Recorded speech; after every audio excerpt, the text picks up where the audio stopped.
The Old Testament is a book of history. It tells about real people like Abraham and Sarah, King Solomon, King Hezekiah, David. It tells about real places like Jerusalem and Hebron, and it tells about real events that cover 1,500 years of ancient history. Archaeology also deals with the ancient past, and over the last 100 years there have been many discoveries of archaeology that have given us a picture window into the biblical world. Let's go back to the time of David and Solomon, 1,000 years before Christ, for an example of this. After David captured Jerusalem, Solomon built the temple here on Mount Moriah, where the Dome of the Rock stands today. But after Solomon died, about 930 BC, the kingdom was divided. And according to 1 Kings chapter 14, 5 years later, Pharaoh Shishak of Egypt invaded Judah, attacked Jerusalem, and plundered the temple. At the temple of Karnak in Egypt, we have Pharaoh Shishak's own account of this same invasion, listing many of the cities of Judah that he captured and plundered. Archaeologists have also found a golden bracelet that Shishak made for his son. We wonder where the gold came from. Perhaps from the temple in Jerusalem?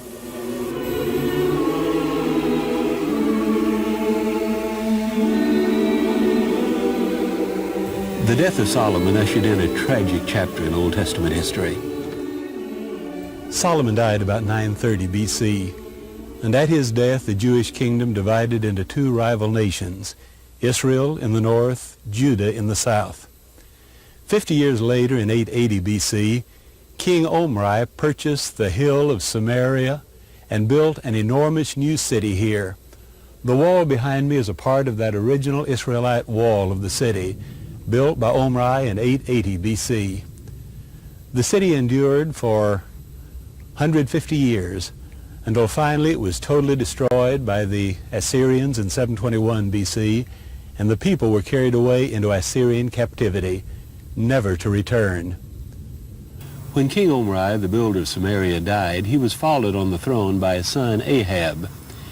And when Ahab married a Phoenician princess named Jezebel, she brought Baal worship and an extravagant palace life into Israel. The palace of Ahab and Jezebel has been excavated, and these are the ruins that lie behind me here. Ahab and Jezebel are denounced by the Old Testament prophets for their idolatry, their life of luxury, their oppression of the poor. The prophets talk about the palaces of ivory. And when the archaeologists worked here, they discovered many pieces of ivory that had once decorated this elaborate palace. These ivory pieces are now on display in the Israel Museum in Jerusalem. One of the most beautiful pieces is a column of palm trees, 7 inches high, representing the tree of life that is often seen in ancient art.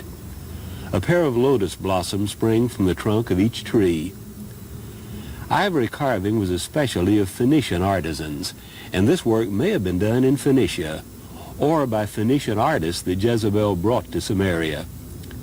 They often used Egyptian motifs, like the child god Horus sitting on a lotus blossom. This piece shows a lion killing a bull.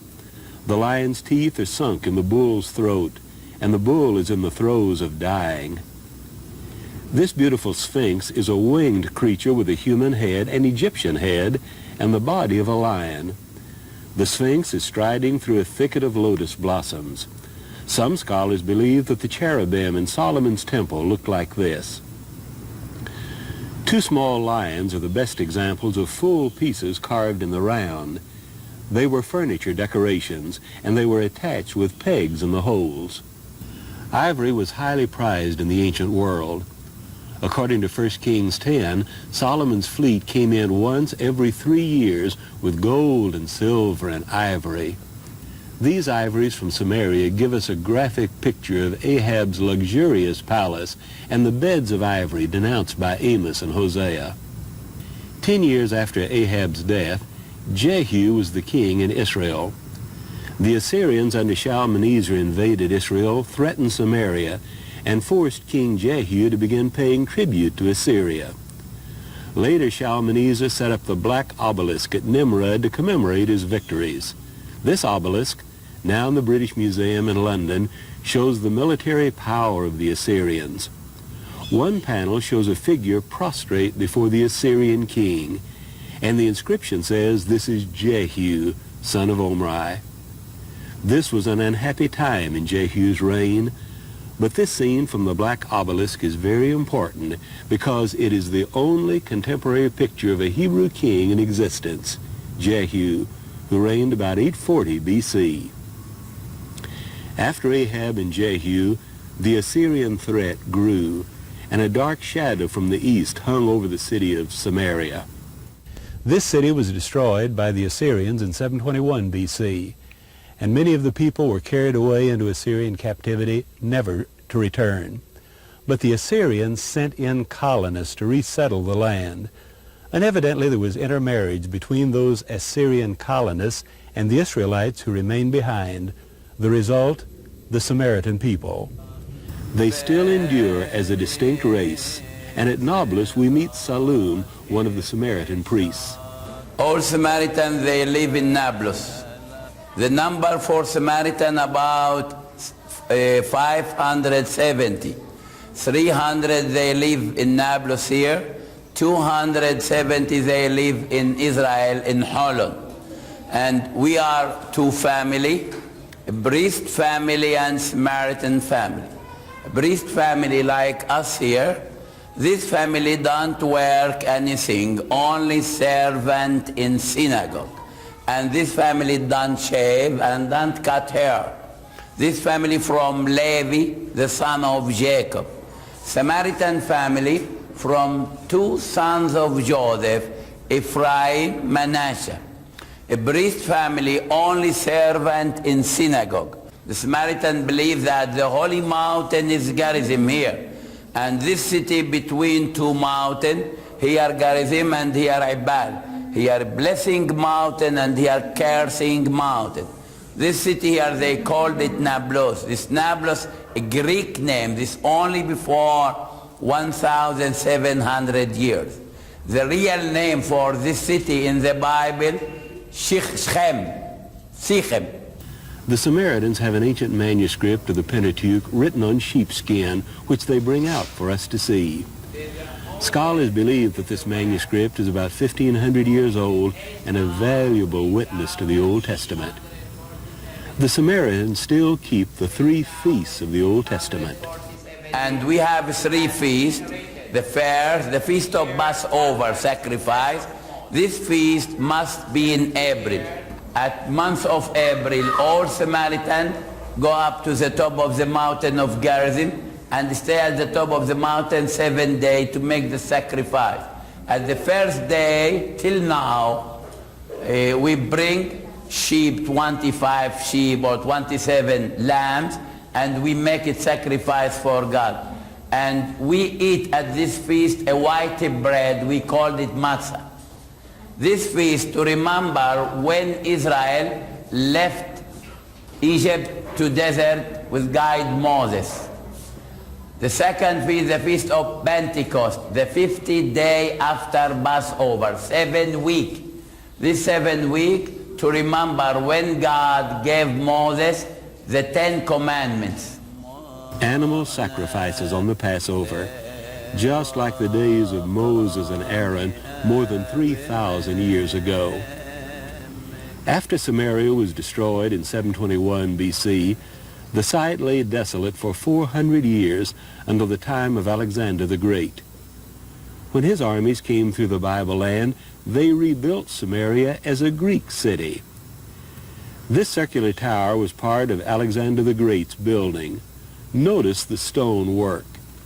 It is much more skilled than the walls of Omri's city that were built 500 years earlier. Samaria was rebuilt a second time by Herod the Great about 20 years before Jesus' birth. This is the Roman Forum from Herod's city.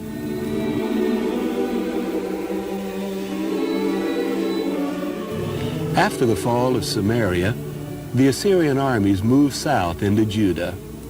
Lachish, or Lachish as we usually pronounce it, is another very important archaeological site from Old Testament times.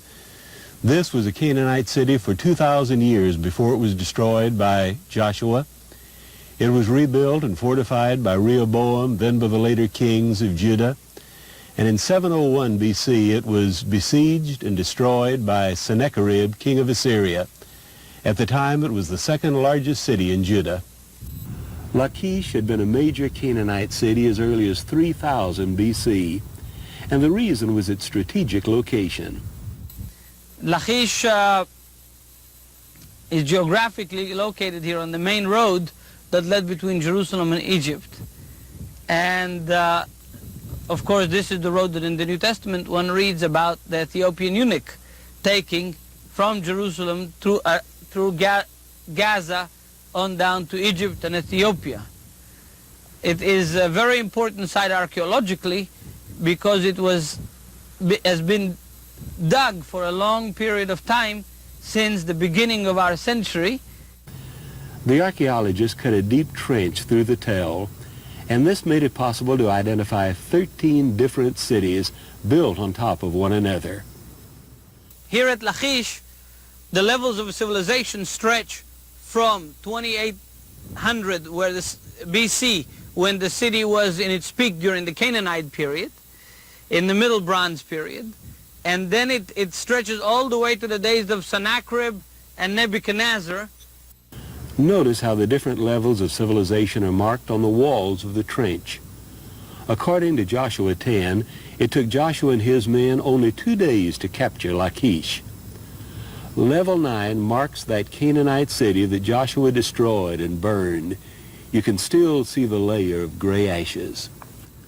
Lachish lay in ruins for 200 years. Then it was rebuilt and fortified by King Rehoboam, and later kings of Judah continued the rebuilding. The most impressive ruin left by the Judean kings is a large platform where their fortress stood.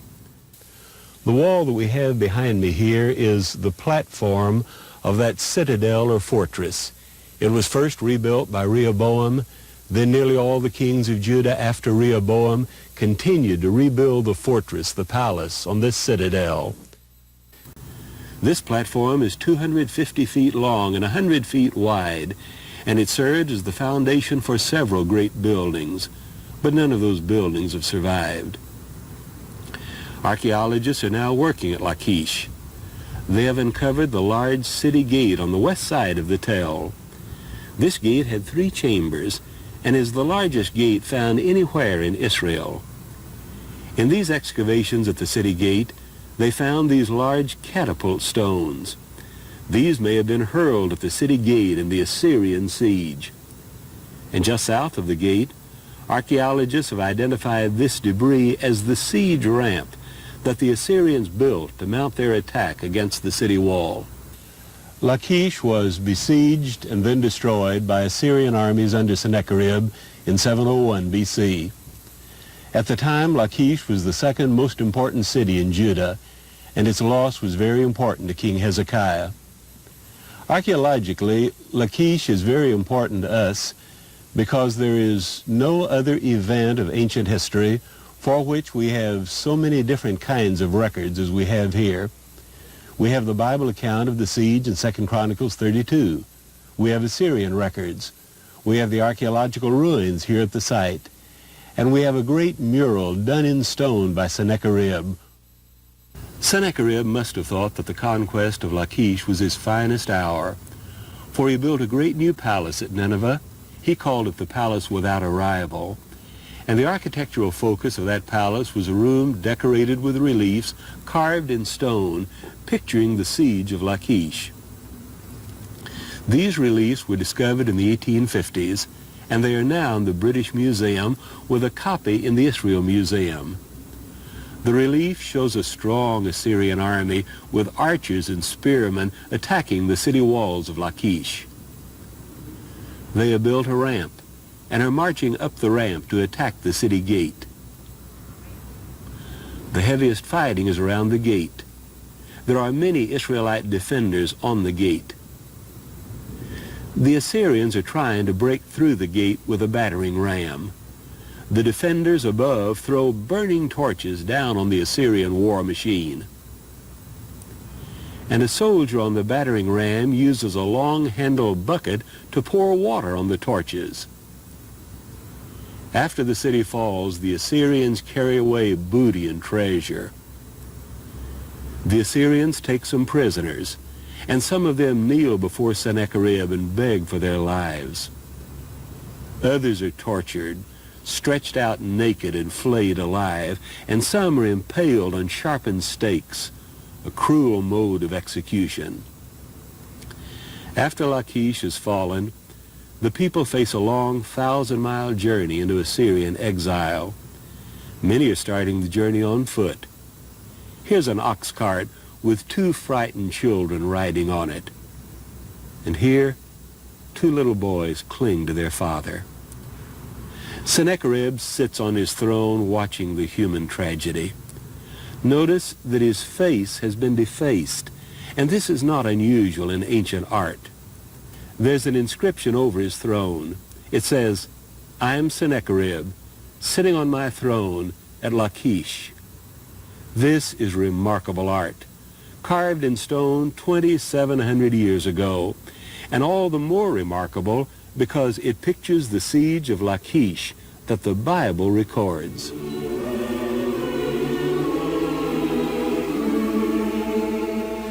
After Lachish had fallen, Sennacherib and his armies laid siege to Jerusalem. But according to the Bible, the prophet Isaiah encouraged King Hezekiah to hold out, and he did, and Jerusalem was spared. In the British Museum, there is a clay prism of Sennacherib giving his account of the invasion. He only says that he shut up Hezekiah in his royal city like a bird in a cage. So according to this Assyrian record, Jerusalem was spared, just like the Bible says.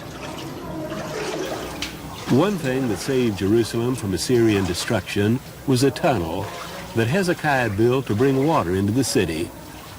This tunnel was discovered in 1880, and it's possible to wade through the tunnel today. The tunnel is 1/3 of a mile long, cut through the solid rock. It brings water from the Gihon Spring outside the city wall to the pool of Siloam. The Gihon Spring had been Jerusalem's water supply from time immemorial.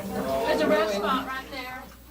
When you walk through this tunnel, you're hiking back in history 2,700 years to the time when Jerusalem was threatened by Assyrian siege. Hezekiah built this tunnel to provide a water supply for the city of Jerusalem. Without a water supply, the city would have been destroyed, taken to the Assyrians. And Hezekiah built this tunnel to make sure that there would be a water supply for the city. You read about it in 2 Kings chapter 20.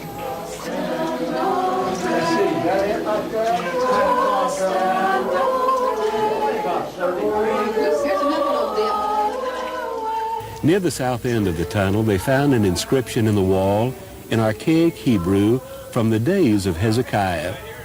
It's a vivid description of the day the tunnel was finished, how the 2 crews working from either end cut through the last 3 cubits of rock and saw the water begin flowing through the tunnel. All right, I got you.